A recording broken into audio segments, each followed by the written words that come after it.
Hey guys, it's Deconic, and in this one we're going to be covering the build I have been using on stream for the past month and what has been my most comfortable mapping experience so far, my Poison Elemental Chains of Command.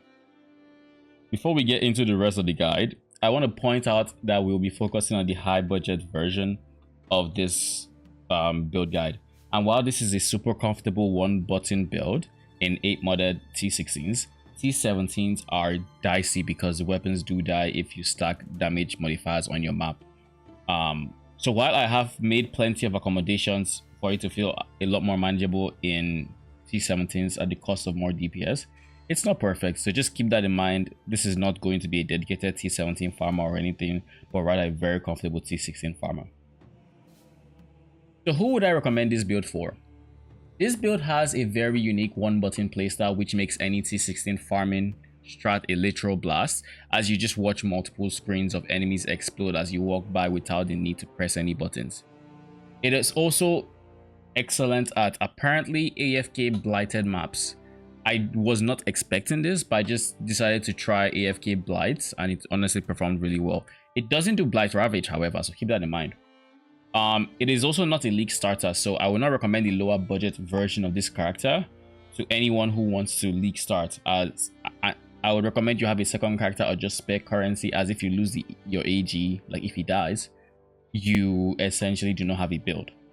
That said, that is only for the low budget version. The high budget doesn't have to worry about this because for the high budgets, even medium budget too, the AG is practically immortal and he can't die to anything for all intents and purposes. I'll go over his defenses later in the video though, so you can make sure you build him right and you have nothing to worry about. Now you may be thinking, if you have past experience with Path of Exile, that elemental damage cannot poison.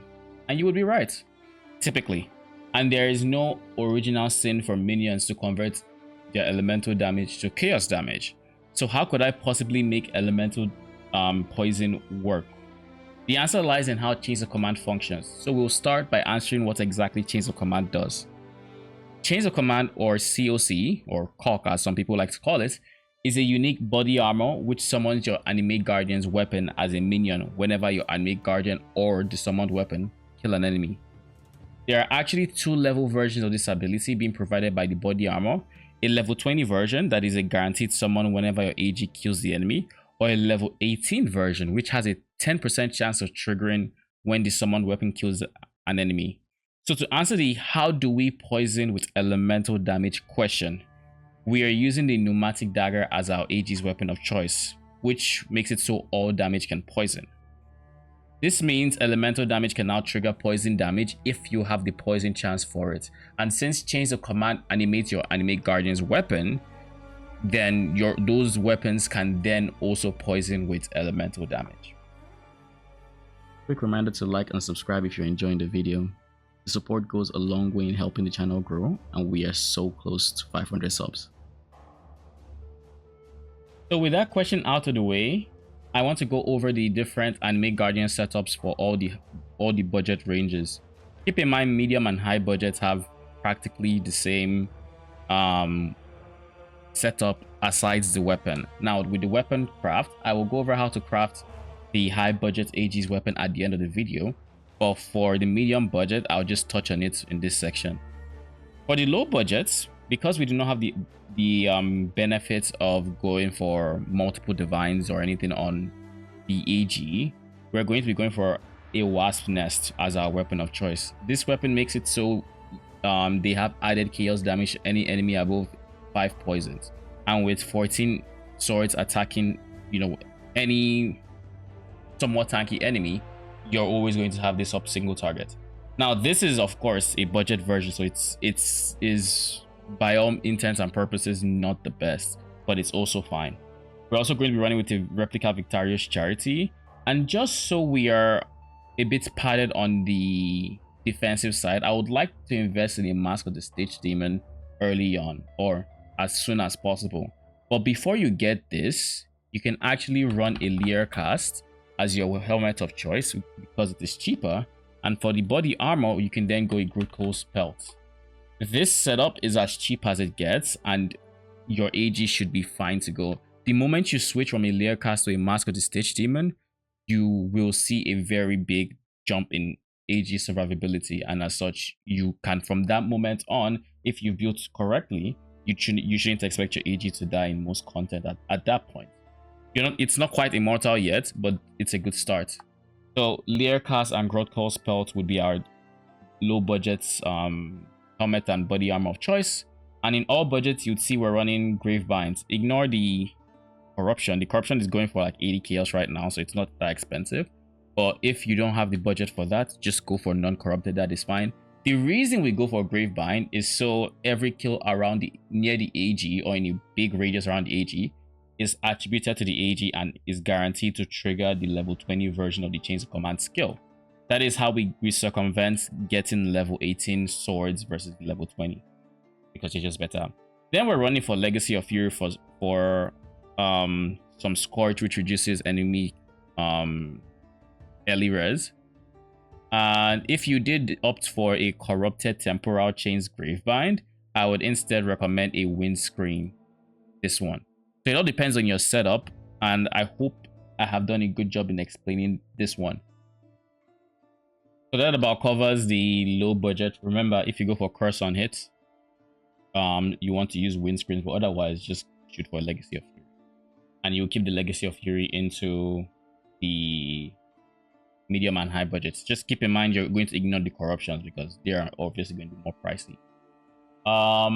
For the medium and high budget versions, we're just going to look at the high budget PoB.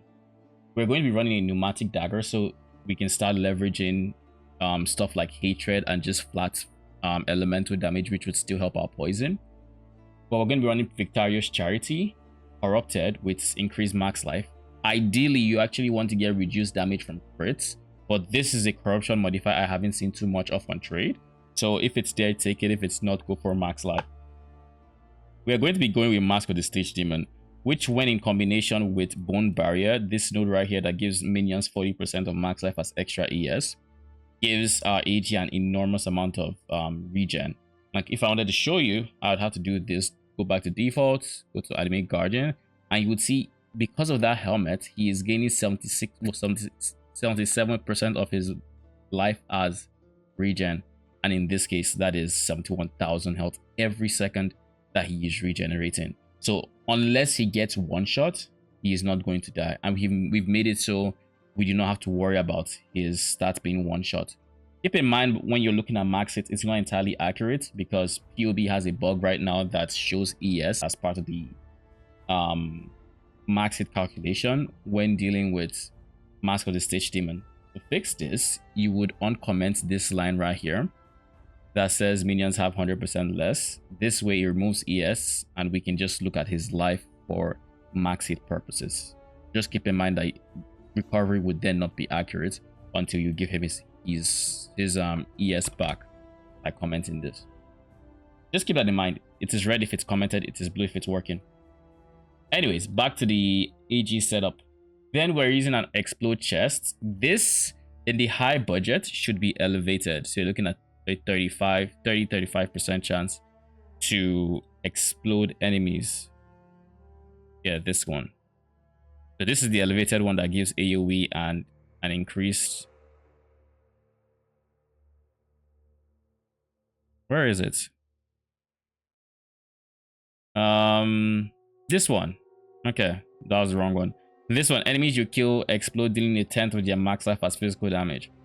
This modifier, going from 20 to 35% is huge, by the way. It is very big. But then this is going to also be our source of extra curse for our corrupted Gravebinds with the high budget version and the medium budget. The medium budgets will have corrupted Gravebind. You can ignore the corrupted, the Legacy of Fury if you're medium budget, but you definitely want the temporal chains. It is big. It is a big increase to our DPS, and you 100% want it. But yeah, you already know why we go Gravebind, and you already know why we go Legacy of Fury. Deconic from the future here, realizing I didn't talk as much as I would have liked on what makes our AG tankier. So first and foremost, how are we making our AG tanky? The first and most important piece is the Mask of the Stage Demon. With the Mask of the Stage Demon, it converts all his energy shield into a regen. So now he's regenerating 71,000 life every second. but he doesn't have any energy shield to protect his life bar with. That is a trade-off we are willing to take, but we also have to then think about how much max it does he need to prevent him from losing this entire health pool in like one hit, because he can still be one shot. He just cannot be killed with multiple hits. And that is there are a few ways we do this. We handle elemental with max resistance, so we get his elemental max resistance with this mastery to 83, and then we get him some additional PDR on this wheel and some life.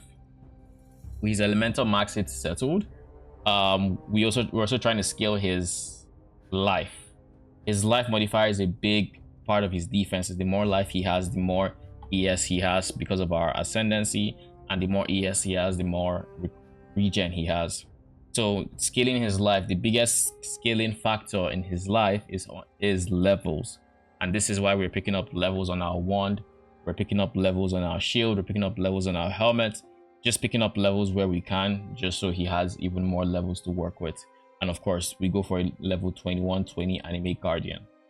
Asides life, we also look at Chaos Res. We have to cap his Chaos Res, and off of the uniques he has, you can technically cap it, but just in case you don't find enough Chaos Res on the other pieces, you might just want to have a crafted modifier on your Explode chest piece with 15 Chaos Res. For how to craft an Explode chest, there are a bunch of videos you can watch to learn how to craft it. Then the last piece, not the last piece, but another important piece, is his physical damage. This is typically on the harder side to combat when it comes to Enemy Guardian, but we're able to solve his physical max hits, or increase his physical max hit rather, by giving him a lot of sources of different flat PDR. One, he has endurance charges from his replica Victorious Charity. So when we're clearing, he has 4 endurance charges, and sometimes on single target he's able to get up to 3 rather endurance charges. Now, other than endurance charges, he has PDR coming from this wheel over here. Other than that, we have PDR coming from our shield, and if we just look at the calculation, you can see all the different sources of PDR we have. We also pick up Dread March, which gives us PDR as well, and all of these just end up giving us a very nice physical max hit. Again, keep in mind, this physical max hit is including ES, as I talked about later in the video. Just use the config to see what his actual max hits are. And then the last layer I would like to talk about for his defenses is this node right here. Recover 5% of life on minion death. And this one is kind of important. And the reason this is important is because whenever he takes a big hit, his swords typically take a big hit. And if they take a big hit, they will die before him. And the moment they die, he's going to recover 5% of his life instantly. And for however many swords that die, he's going to keep recovering that life, giving him that extra bit of regen or recovery to not die. And then other than that, I also would like to talk about minion defenses a bit, because I also didn't talk about it later on in the video. Like I said earlier, for the swords, you have endurance charges coming from here. You have them with max res and ailment immunity from your purity of elements, and you're giving them life. But a big part of them, or their survival, is Blessed Rebirth. This makes it so for 4 seconds after they are created, they cannot damage, and as such they cannot be killed. And because they can't be killed, this helps prevent situations where you're just trying to summon swords and they keep dying on spawn. This allows you to then have just the damage to continue spawning and killing stuff, and it allows you to propagate those swords. But yeah, that is the TLDR. One weakness for the swords is chaos damage, so be careful about mods like poison on hits, because we do not pick up this chaos res wheel, and we do not get chaos res on the sword. So their chaos res is like 20% or 30%. It could be more, but it is what it is. This is just the nature. Okay, before we move on to the next section, which would be going over my gear or your character's gear, I want to show you how to configure PoB in case you were to switch from your regular skill to your AG set or whatever, and you no longer see your DPS. Right, so let's say I switch AG, I switch back, DPS is not going to be here because change of command is very finicky on PoB. So how do you fix this? First things first, you have to make sure you are on the level 21. This is the level 18. So the top one is the level 20. And you want to make sure, and by the way, to tell, you can just look at the number on the right. You can see 20 over 0. That's 18 over 0. So you want the 20 over 0. You then select AG or AG weapon. Currently, I have it set to the same thing, but it all depends on the one you want to do. I like having it on a separate bind, but either way works. Then you want to go down to your skill and make sure the 20-0 is still there, including full DPS, and then hit 14. Then you can see how much DPS you can be expecting. And in my in-game character currently, I think I'm expecting like 17 mil DPS when I am on the conservative setup. By the conservative, I mean defensive setup. We're using something else I'll talk about in a moment. But to go over our items. After this section, I'm also going to be covering how to recombine all these items to get rolls as high as this for like the high budget version.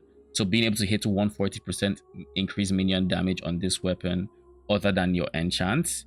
Being able to hit T1 armor, T1 life, and plus 2 minion skills. They all kind of follow the same recombination steps. So I'll just go over one as an example and you guys can figure out the rest. It's very straightforward. We're obviously running chains of command, which would give us the ability to automate our weapons. We are running a spirit shield with level of minion skill gems. For the wand, we are running a hybrid minions deal increased damage and mana, as well as just flat minions deal increased damage. So when you look at I think it's this one, convening one, these are two separate mods that have two separate rows of minions deal increased damage. They just merged to one here. The reason we're not pushing for levels of skill gems is because you cannot scale the levels of this skill gem to give you more damage. We do go for +1 just so our AG is tankier, but that's about where we call it. For the rest, we just want damage. We're using Vixen's entrapment with a despair socketed in it. So when we use a mark, which we are going to be talking about, it also triggers despair, giving the enemy negative chaos res for the poison damage. We're going to be going for a chance to avoid bleeding, so we become bleed immune. The max fire res is optional. You can choose to opt for a different implicit, but for the most part, all you're looking for with your rare pieces of gear is the stats here, so the prefixes, and then just capping your res and attributes. With Giant Slayer Helm, the strength requirement is quite high, so if you do not like having gear that steep, you can go for you can go for worse bases that require less strength, but do keep in mind that this one allows you to get like over 1600 armor from just your helmet, and that is a lot because we are scaling armor a fair bit for our physical damage reduction. So ideally you want Giant Slayer helmet.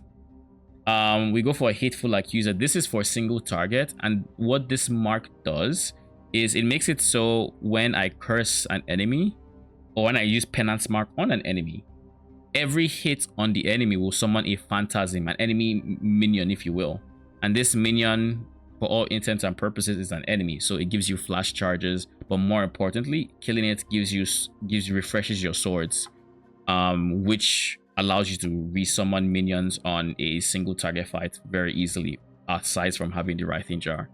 Now with the Writhing Jar setup, I would honestly recommend going to Progenesis here as your second flask on the high budget version, because we use this for sustain, so we really don't need this. This is only for if you're starting a new map or if you are there's a reason you died or something, so you go into your map, you click this and you move on.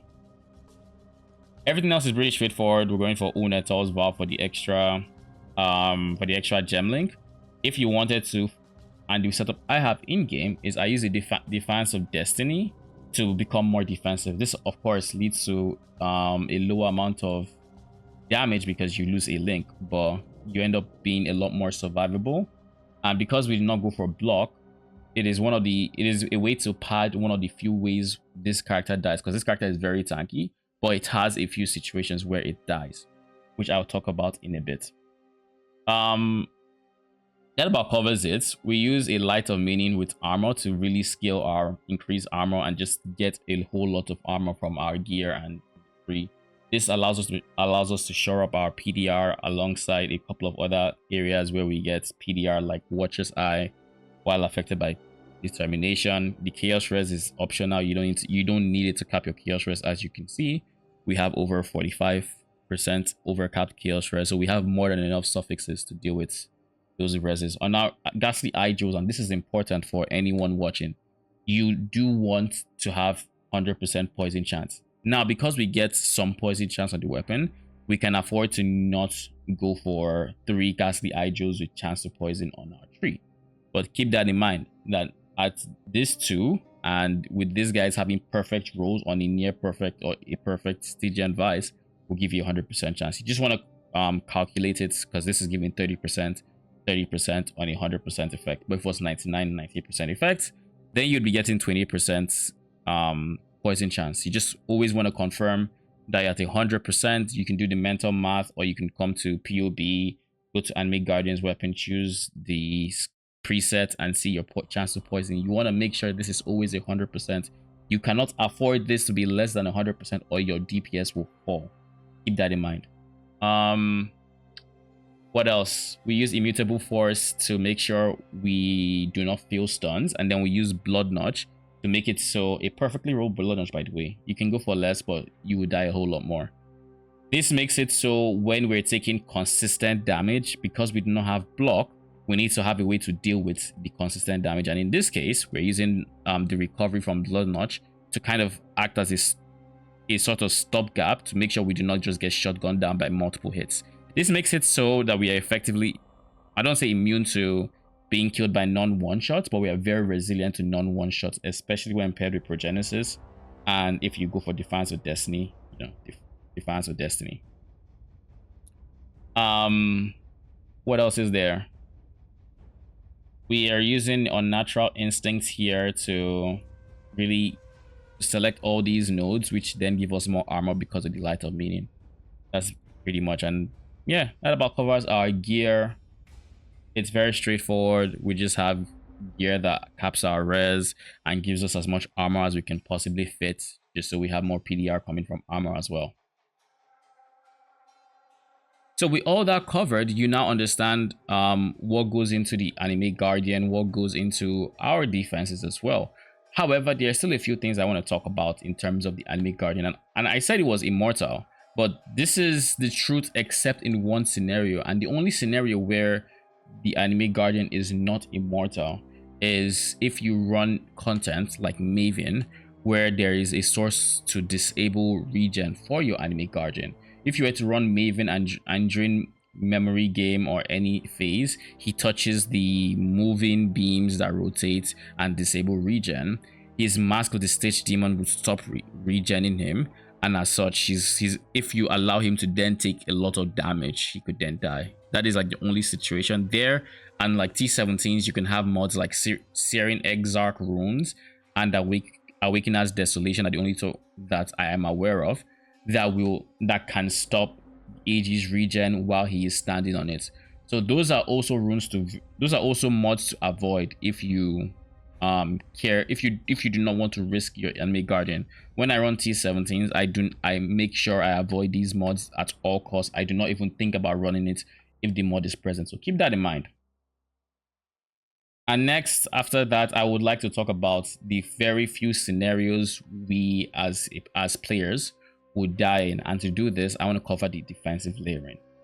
Now for this build guide, we have a couple of layers to prevent us from dying, and these layers work so well that in game I've been able to level up my character to level 99 just playing maps. And I think this is one of the very few times I have mapped so much that I have gotten a character this high level. But it is truly a testament to how tanky it is if you know what to avoid. So what are these situations? What are the defensive layers first and foremost? Like I said in the previous section, we're using Blood Notch to prevent non-one-shot hits that stun us.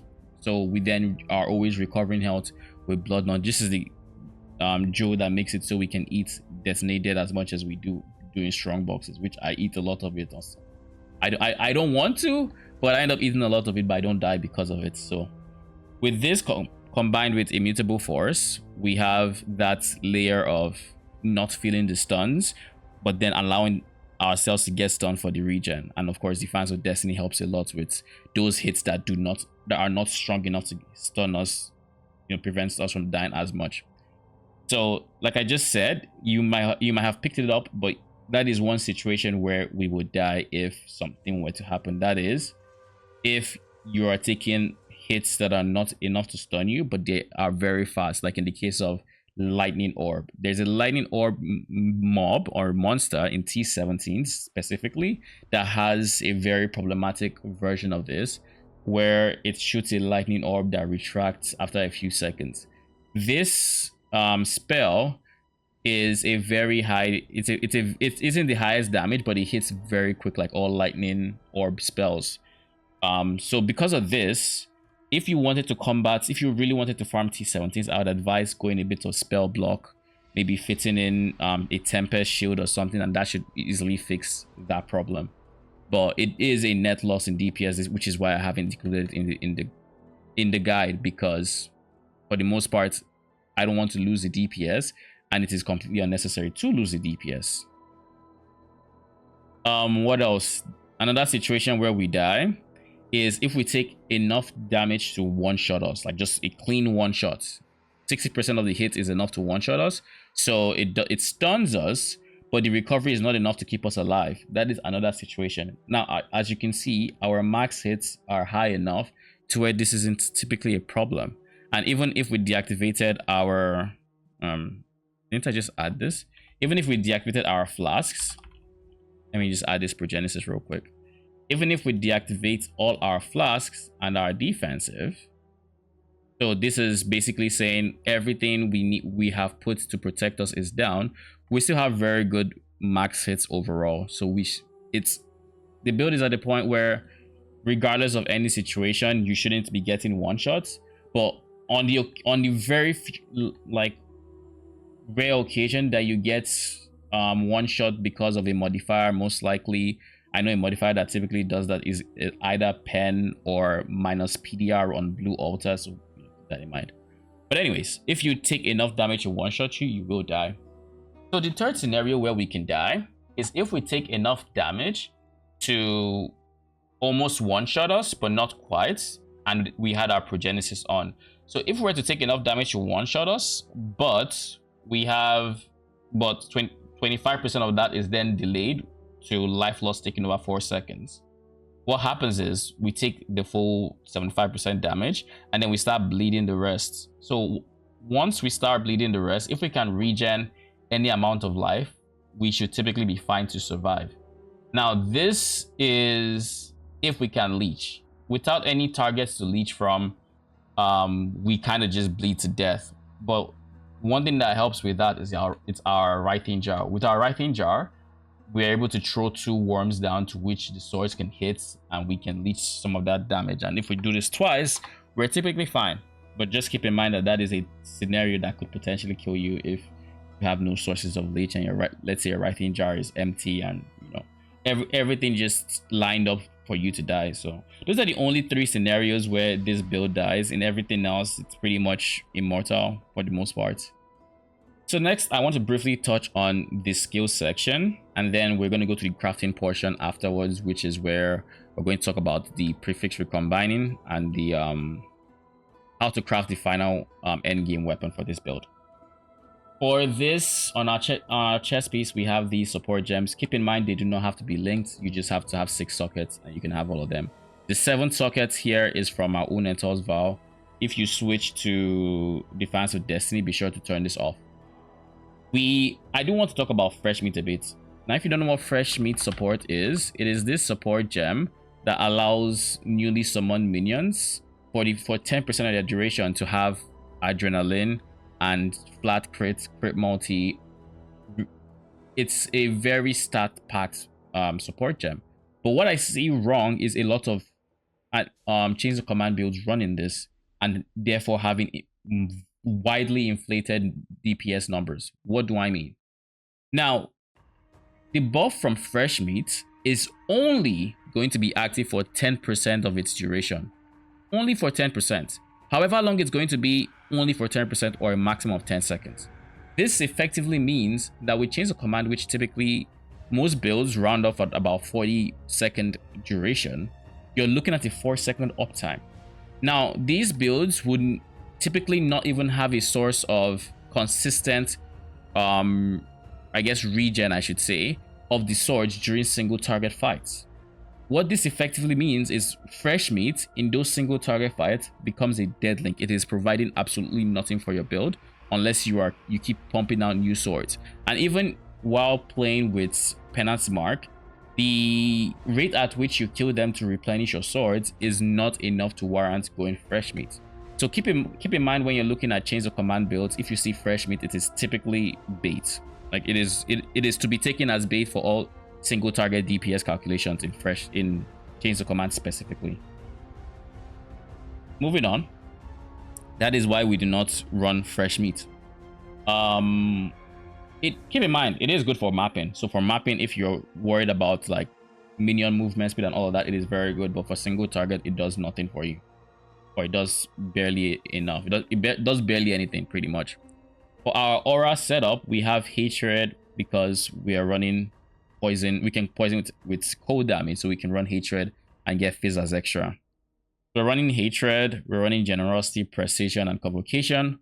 We do not want to max out our precision, but just enough to fully remove our mana because we are running Eldritch Battery. Then spend our ES instead of mana. We have Vow Molten Shell. Use Vow Molten Shell only when you think you're about to take damage, a lot of damage, as it effectively doubles your effective hit pool whenever you cast it, and it has a very long duration with our more duration gem here. For here, we are using a cast when damage taken, and whenever you take any piece of damage, it's going to proc. You can use automation, but I just prefer cast when damage taken. We have Purity of Elements to give us ailment immunity as well as our minions, and for getting our resistances up and running. Despair is in the gloves specifically, just so you can proc on using Penance Mark. And the Vixen's Entrapment also gives us a source of additional curse, making it so we can just have the 2 curses for free. We're using Determination Flame Dash. We have our offering set up in our trigger weapon. Shield Charge is in here just so we don't waste this gem sockets. We're allowed to use Shield Charge, and we have enough attack speed coming from Spiritual Command to Shield Charge pretty nicely. Ages in the helmet with Feeding Frenzy, Minion Life, and Meat Shield. Here's a thing that I think is accurate. I have tested this a lot and I got very inconclusive results. But when you're running item rarity support, so that you can get more gold if you are running item rarity support, I find that it is better to have it on the AG because he is being attributed all the kills. So I give him my item rarity support in place of Meat Shield.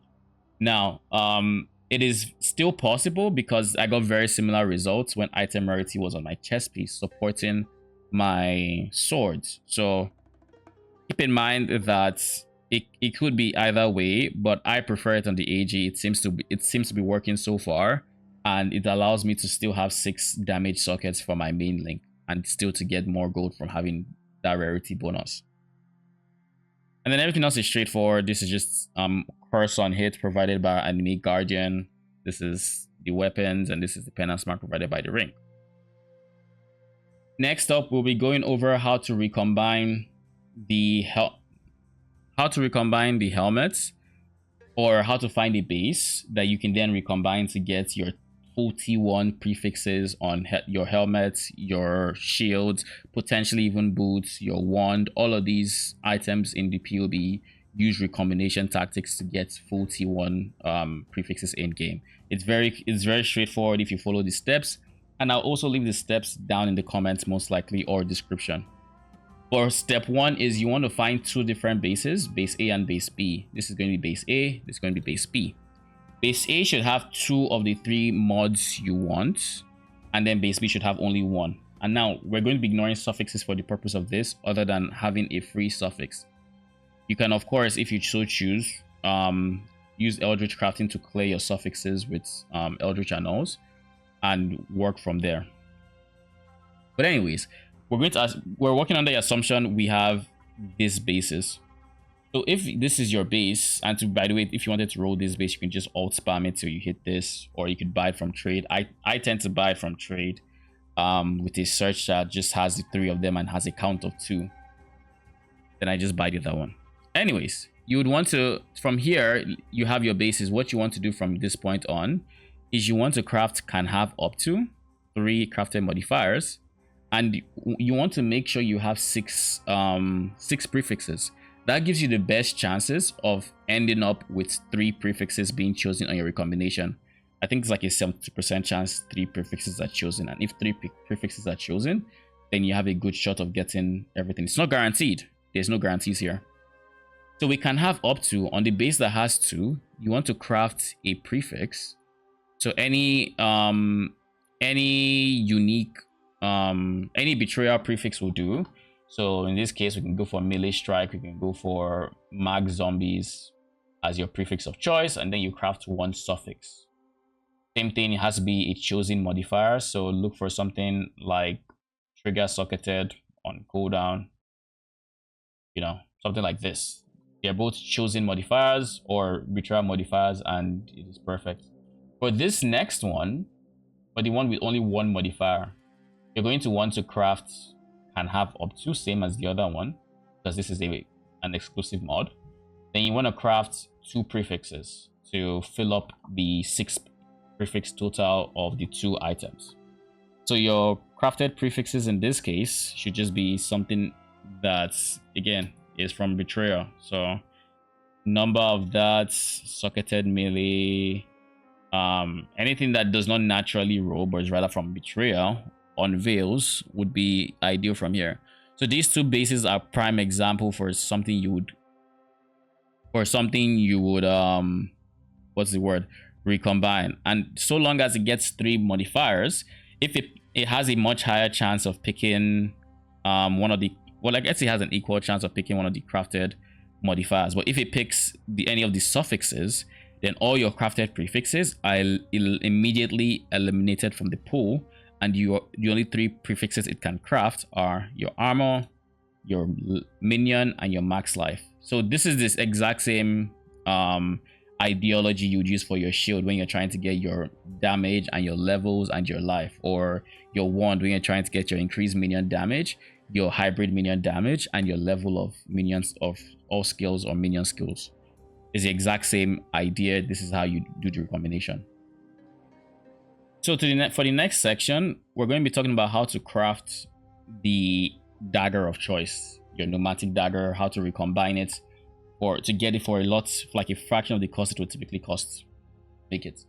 This, honestly, if I had to budget how much, I would say just have a bit under 30 divines when you want to craft this. It should be cheaper than that, but just in case.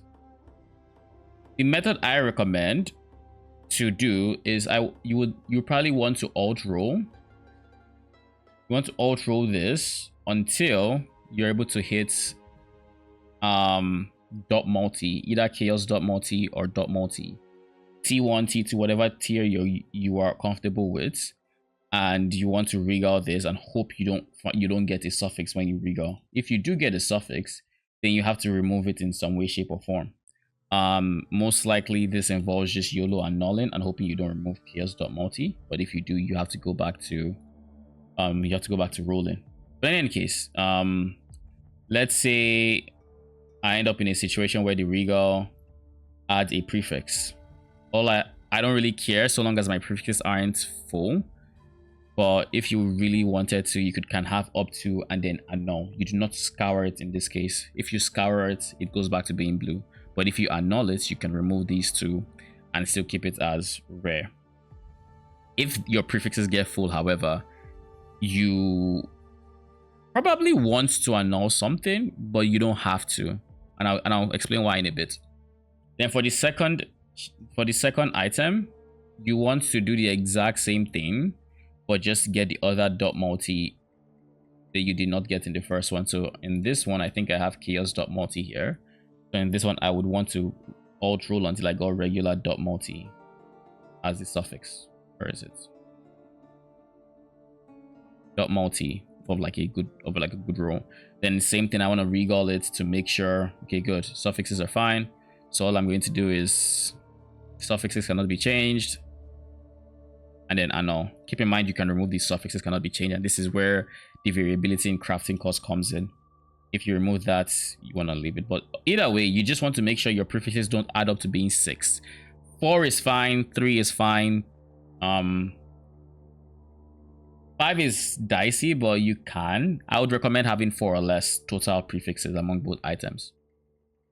Either way, from this point on, what you want to do is you want to craft can have up to, if I can find the mod anywhere, suffixes can have up to, there we go. And what you want to do is you want to fill up your suffixes. By filling up your suffixes with exclusive modifiers, by the way, stuff that's only from Betrayal. So you can think of crit multi when unique enemies nearby. You don't care about putting in prefixes or anything. You ideally just want to have the same thing on both items, which is full. You want 3 suffixes with 2 of those suffixes being crafted on. So you can put the exact same thing. You can put a different one. You can go, I think if I had to choose any, you can also maybe go chaos res. I'm not 100% sure on that, so I would just go for the same crit multi. It's the safe choice. Or trigger blood rage is also a safe choice. Damage while focused, endurance charge, power charges, all these are safe mods for you to try with your suffixes. Either way, with something like this, you then recombine it. You have a 72% chance of being given 3 suffixes. And if you get 3 suffixes, you're guaranteed to get your chaos dot multi, your dot multi, and then a 3rd suffix from here. If you get 2 suffixes, then it goes up in the air. If you want to really solidify your chances, you can also craft one of the prefixes, a betrayal prefix, and that just makes it so if you pick a prefix as well, you are guaranteed to get your 2 suffixes and the crafted mod. But in any case, now you have your 2 suffixes on the same item. Let's say it removed this one and it gave you the regular dot multi. Give you this. Right, you have this item. How do you go from here? Well, you want to get attack speed on here, so you want to go into your crafting bench and remove crafted modifiers. Then what you want to do is you want to go to your prefixes, select suffixes cannot be changed, and reforge speed. Now this is up in the air if it gives you a good attack speed roll or not, but hopefully it gives you they're all weighted the same, so you have about the same chance of getting a tier 1 as a tier 9 or tier whatever. So you do this. If you're not satisfied with the tier of attack speed you got, you probably have to restart from the start of the craft. You can, however, try to YOLO and know the attack speed. It is a like 1 in 3 or 1 in however many mods you have of hitting the attack speed. There's a chance of it. It's not guaranteed, but there is a chance. If you do hit any of the other dot multis, again, you just have to restart. And you could potentially use this base as one of the bases, but you would have to remove the attack speed, just so it doesn't get recombined with your next set, like that, pretty much. Now, let's say you have done everything properly. You have all the modifiers you want. You have your dot multi. You have your chaos dot multi, you have your attack speed of a decent tier. What next? At this point, all you're going to do is suffixes cannot be changed, reforge chaos. The reason we reforge chaos is while it has the odds of hitting other chaos like socketed chaos gems and whatnot, there is a higher chance you get flat chaos. And flat chaos only has tier 1 versus all your other elementals that have tier 10 to 1, and tier 10 typically is very bad. Added chaos just has the tier 1 that has decent rolls. So this is the safest choice and the cheapest option I have found.